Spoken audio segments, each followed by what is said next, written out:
Welcome to Shadow Storyteller. Good evening, wanderers of the dark. Before we open the door to tonight's tale, take a moment. Subscribe, tap that like button, and share your thoughts in the comments. Every story you listen to here is a step deeper into the unknown.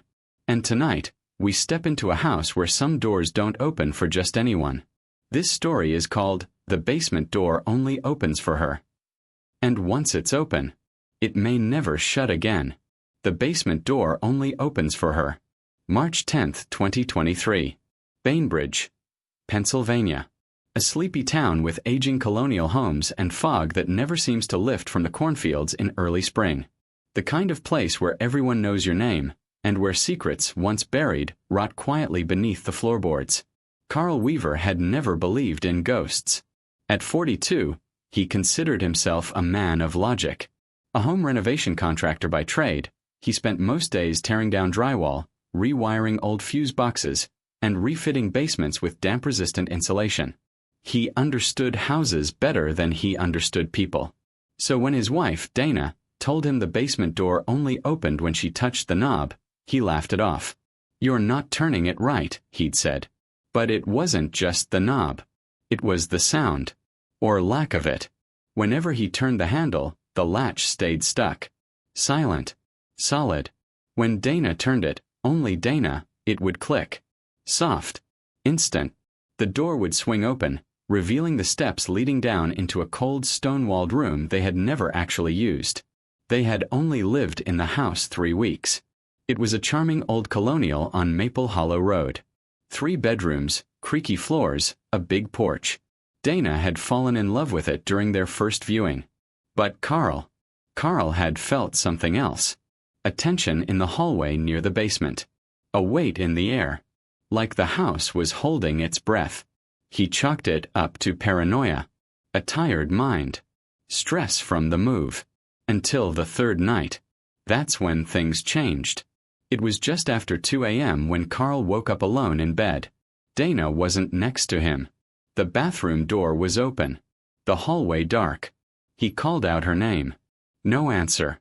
He climbed out of bed, bare feet against the cold hardwood, and made his way downstairs. The living room was empty, but the basement door was wide open. A pale light glowed from below. Not the harsh white of the single overhead bulb he remembered installing, but something warmer. Flickering. Like candlelight. "Dana," he called. No answer. He crept down the steps, hand brushing the wall for balance. Halfway down, he heard her voice. Soft. Talking to someone. He paused. There was no one else in the house. At least, there wasn't supposed to be. "Who are you talking to?" he called out. The voice stopped. Then silence. The light vanished. He reached the bottom. The room was empty. No candles. No Dana. Just damp stone, a dirt floor, and the faint scent of smoke. Dana. Still nothing. Then, behind him, a whisper. "She's not yours." He spun around. No one. But the door at the top of the stairs slammed shut. Hard. He ran up, twisting the handle, locked. Panic kicked in. He banged on the wood. Yelled her name.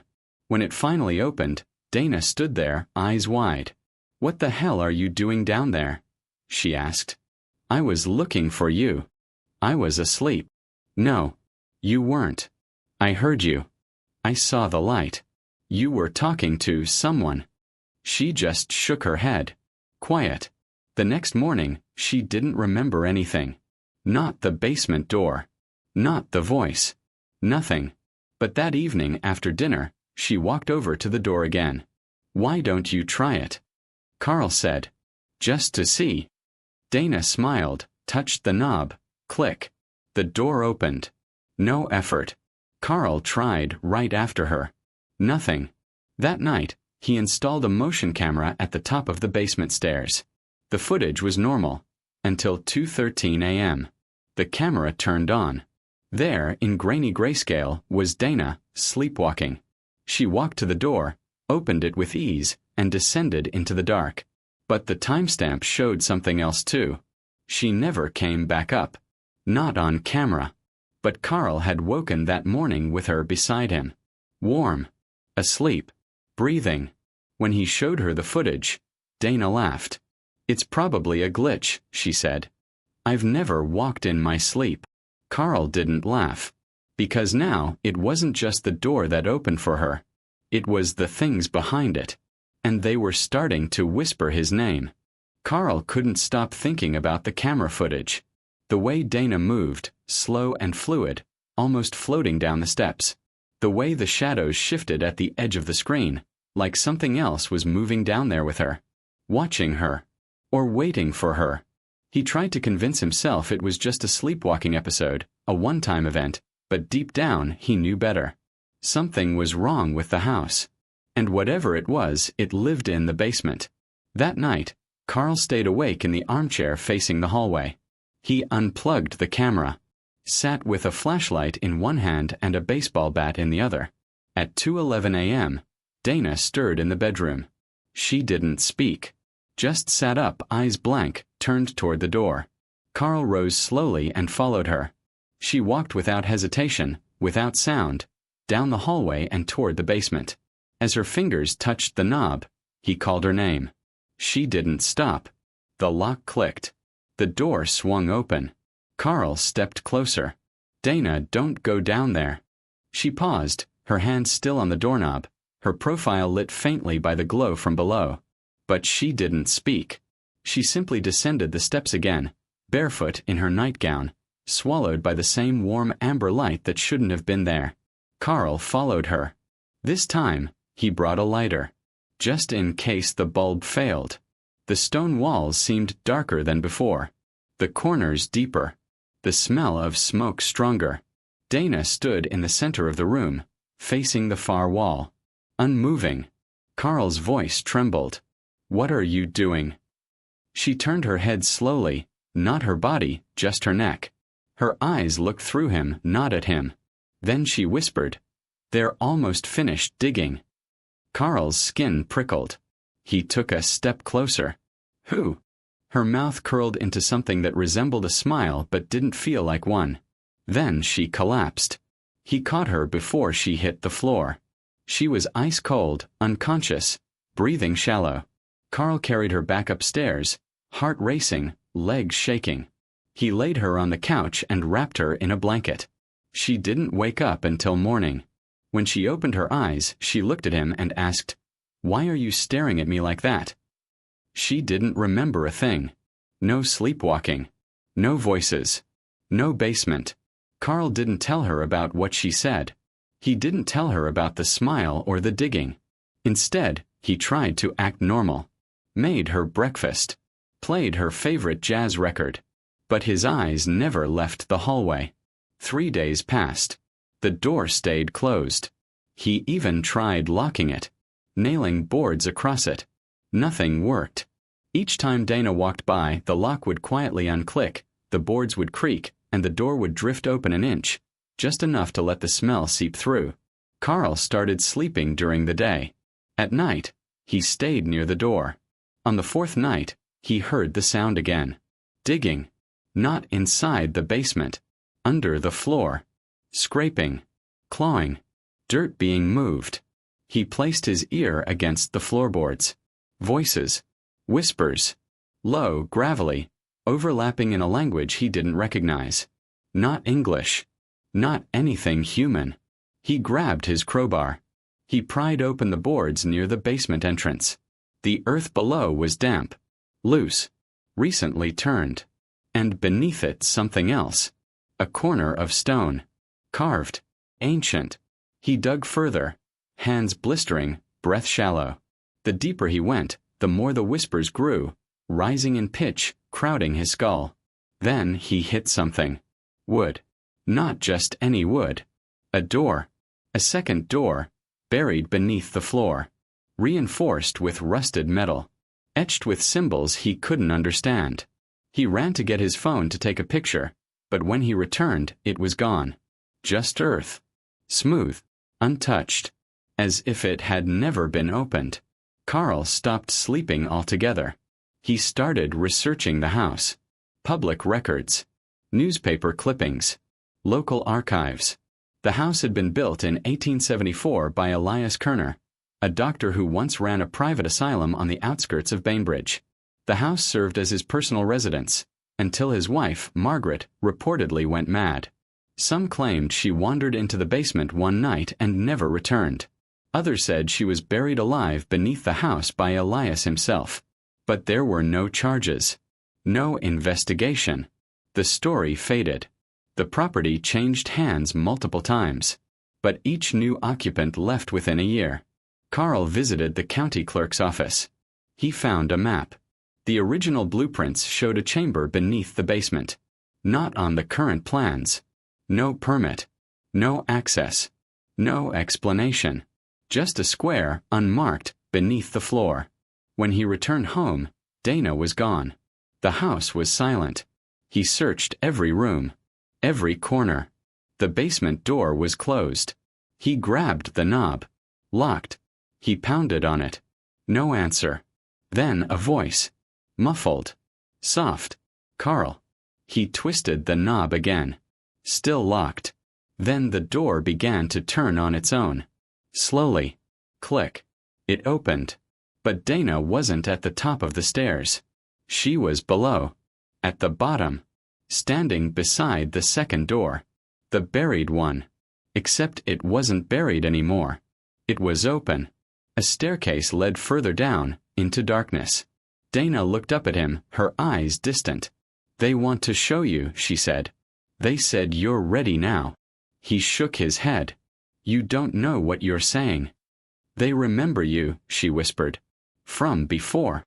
"Before what?" Her smile returned. Wider this time. Unnatural. "Before you left them down there." Carl stepped back. The walls seemed to tighten. The air grew heavy. He turned to run, only to find the hallway had vanished. Just more steps. Leading down. Behind him, the basement door slammed shut, trapping him. The last thing he heard before the light went out was Dana's voice. Calm, steady. They only open the door for the one they trust. And now they trust you. Then silence. And beneath it, digging. Carl had never felt darkness like this before. It wasn't just the absence of light. It was thick, almost alive. The kind that presses against your skin, that muffles every sound and turns each breath into a whisper. The staircase behind the second door was narrow and steep. The walls were rough, carved directly from the earth, still damp in places. Every step downward echoed like a drip in a well. He tried calling out for Dana. But his voice didn't travel. It felt swallowed. He reached the landing after what felt like a full minute. The air was colder here, metallic and heavy, with that same strange scent. Smoke, wet dirt, and something sweet beneath it. Something rotting. Ahead, the tunnel branched into two. Both paths looked identical. Arched ceilings supported by beams that looked too old to hold weight. Floor lined with packed earth. Walls etched with symbols he didn't recognize. Some were geometric, others more like claw marks. He stood there unsure when he heard it again. The digging. But this time it wasn't just sound. The floor trembled gently beneath his feet. Like something deep below was burrowing upward. Or closer. He chose the left path. The air grew thicker with every step. He could hear breathing now. Not his. Something else. Slow and wet. Then, Dana's voice. Whispering. Singing. The same tune she used to hum while washing dishes. It came from up ahead, soft and echoing. "Dana," he called. The singing stopped. He turned the corner and found her. She stood in the center of a wide chamber, lit by hundreds of candles melted into the floor. The light flickered over the dirt walls, casting long, shaking shadows. The smell was stronger here. Decay. Mold. Something recently opened. Dana was barefoot, her nightgown stained with soil. Her hands were folded neatly in front of her. Her eyes were closed. He took a step forward. Her eyes opened. "I knew you'd follow," she said. "What is this place?" She didn't answer. She simply turned to the far wall, where a large wooden structure leaned against the dirt. like a door, but older, warped by time, bolted with thick iron nails. Carl stepped closer, heart pounding. He recognized it. It was the same shape, the same carvings, as the buried slab he thought he'd uncovered days ago. But now it was standing, trembling slightly, as though wind was blowing from behind it. Only there was no wind. "Help me open it," Dana said softly. "Why?" he asked. "Because they've been waiting." "For what?" She looked at him, and for a moment, he thought she might cry. "For you." He backed away. "This is crazy." Dana smiled, and something in her face changed. Her eyes darkened. Her skin, once pale, now seemed dry, like old paper. As if whatever was wearing her face wasn't finished becoming her. "You shouldn't have left them," she said. "I never." She raised her hand, and the door behind her opened by itself. The sound it made was not of hinges or wood. It was the sound of breath, of something exhaling after centuries. Carl felt the air rush toward him. Cold, hungry. The lights dimmed. From the darkness beyond the door, something began to step forward. He turned and ran. Back through the tunnel. Past the candles. Past the etchings on the walls. But the path was different now. Twisting. Shifting. The tunnel bent in ways it hadn't before. Angles that made no sense. Corners where there hadn't been corners. Symbols glowing faintly with pale light. He stumbled into a small room. It was empty, except for a single chair in the center. And something sitting in it. It was Carl. Himself. Older. Gaunt. His skin sagging, eyes wide with terror.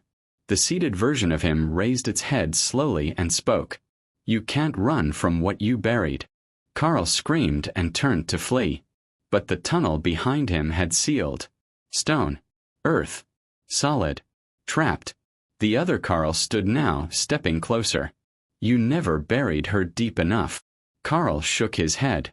"I don't know what this is, what you are. You left her screaming. You heard it and you walked away. I don't." "You do." He staggered back, heart pounding. And then the memories came. Not just of Dana. Before Dana. A girl. Emily. He had been 19. A summer job helping with home repairs in an old house on the edge of a different town. A storm. A flooded basement. The owner's daughter, Emily, had gone down to check the sump pump. She never came back up. He remembered the scream. Faint. Trapped. He'd panicked. He hadn't told anyone. He'd covered it up, convinced himself she had run away. Now he remembered her voice. It had whispered through his dreams for years. In every house. Every dark hallway. Every door that creaked without reason. And now, that door had found him again. The tunnel walls began to shake. From behind the false Carl, a shape grew. Tall. Hollow. Wrapped in roots and earth. A figure made from soil and bone, with eyes that glowed like coals. It raised one long hand and pointed at him. The walls split open behind Carl. Light burst through. And there she stood. Not Dana. Emily. Wearing the same clothes she had worn that day. Eyes full of grief and fury. "Why didn't you come back for me?" she asked. "I was a kid. I couldn't." She stepped forward. "You let me die. Alone. In the dark." Tears filled his eyes. "I'm sorry." The floor cracked beneath him. The chamber shook violently. Then silence. Emily was gone. The other Carl was gone. Only the chair remained. And the door. Now wide open. From the darkness beyond it, dozens of eyes stared back at him. Watching. Waiting. And one by one, they began to move forward. Carl could no longer tell if he was awake or dreaming. The eyes in the dark didn't blink. They hovered at varying heights, some level with his chest, others high above his head, like they belonged to something much taller than human. And they didn't just watch. They waited.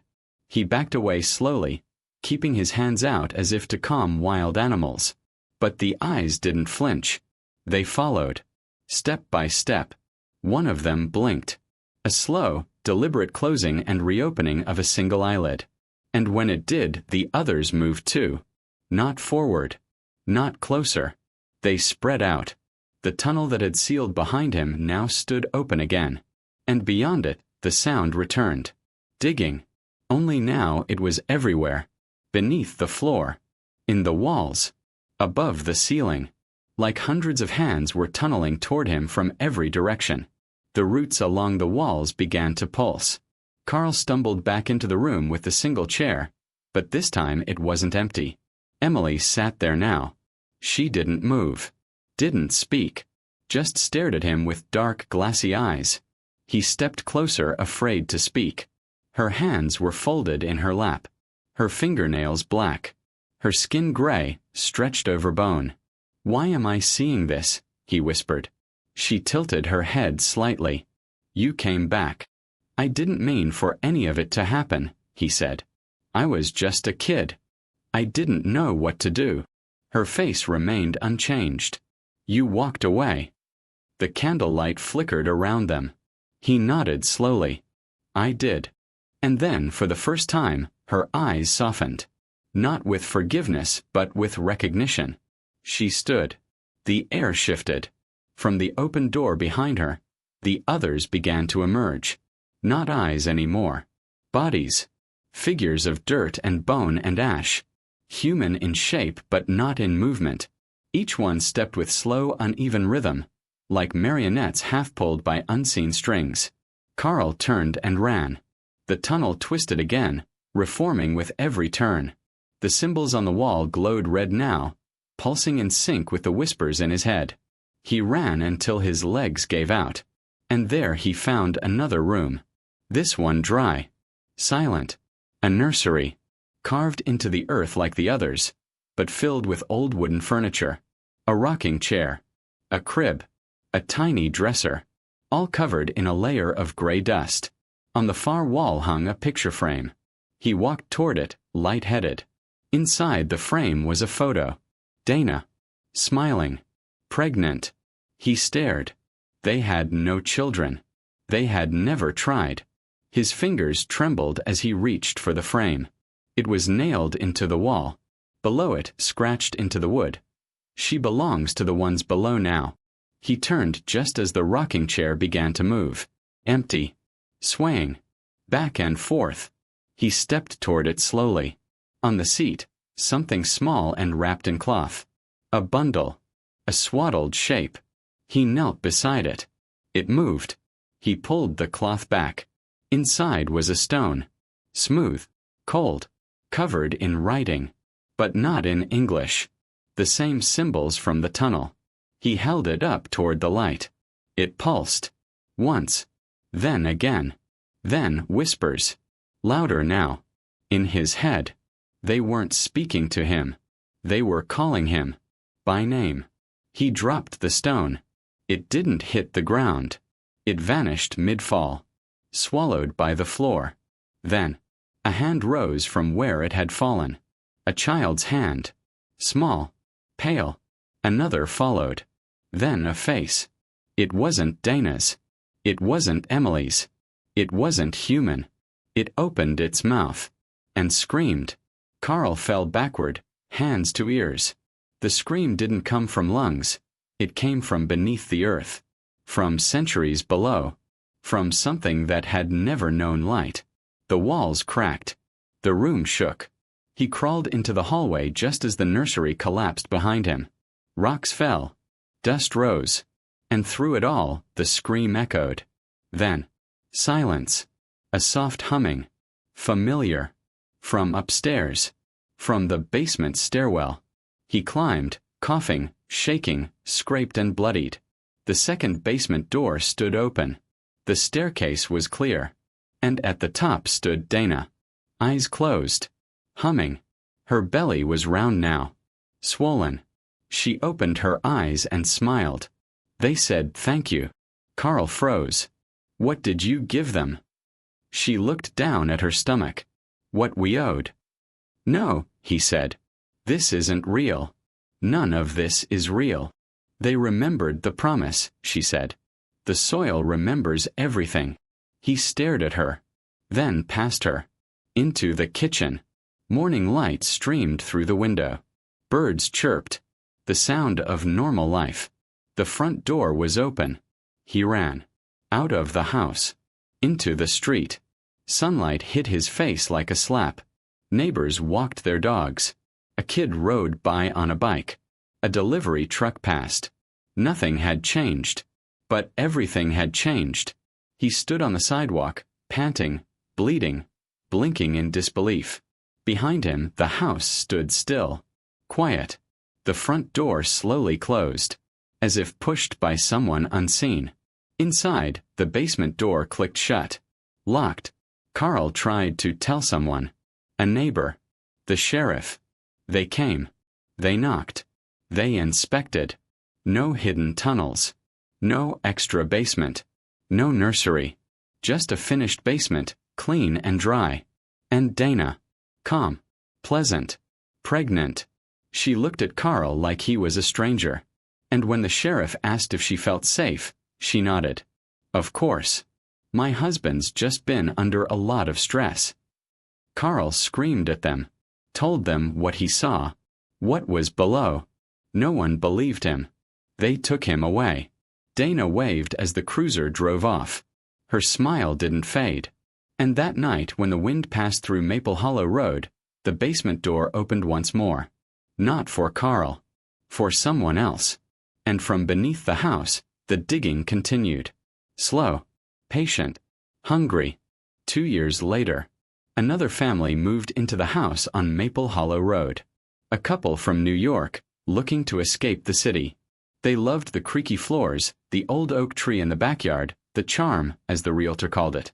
They never asked why the basement door had new locks, or why the previous owner, Dana, had left so suddenly, vanishing with her newborn without a trace. They only knew the price had dropped, and that the house felt quiet. Too quiet. On their second night, the wife, Melanie, heard footsteps in the basement.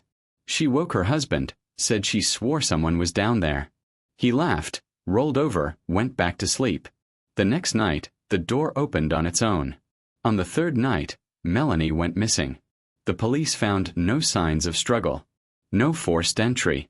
Just a trail of soil on the stairs, leading down into the dark.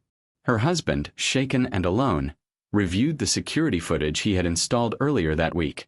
And there she was. Melanie. Standing in front of the basement door at exactly 2:13 a.m. Behind her, a man. Thin. Pale. Eyes wild. It was Carl. Smiling.